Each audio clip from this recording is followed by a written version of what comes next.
namin yung pakulong. Nanay naman, masyado ka nang namimihasa. Ano ganyan? Ayan, palakpakan naman natin si ate.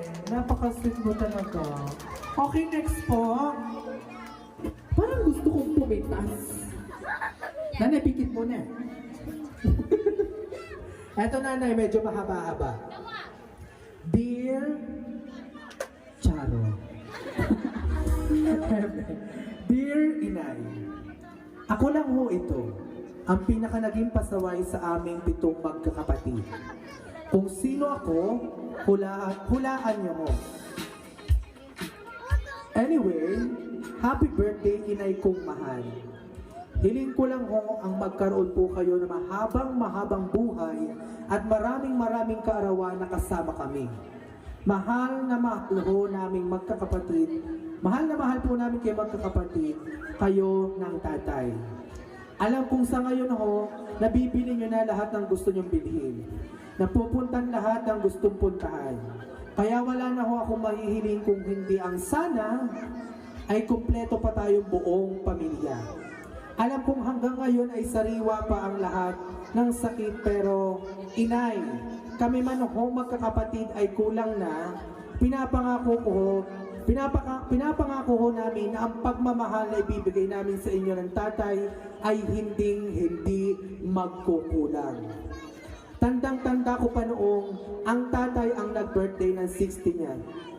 Sabi ni Utoy, "Tatay, ako man ho ay walang maibigay na regalo.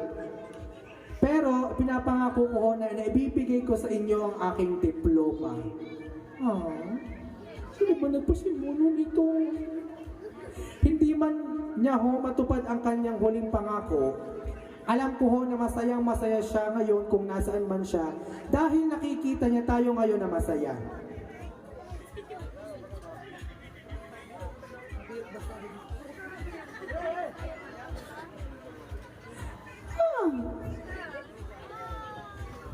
Nasaan na tayo? Pasensya na ho, palagi niyo ho tandaan na may anghel na palagi nakabantay sa inyo. Senior na kayo, Inay.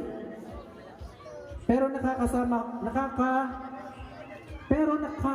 ho ng loob ay bayga ho kayo'y senior na, pero mas mukha pa ho kayong bagets kaysa sa amin. Tunay naman. Napakaganda Tunay na napakaswerte ng tatay, kaya naman ang tatay ay minsan hindi makaisip na mang chicks. Ha ha ha ha ha ha. Bilangan niyo ilang tawa yan. Ay siya, hanggang dito na lang ho, at muli, kayo binabati ng inyong magandang anak ng happy birthday. Sana'y mag-enjoy kayo ngayon, kayo ang aming prinsesa. Palakpakan po natin. Kasarap po kaya. Kada iyak ay may na Nanay, palit niya kita, baka ikinawit na.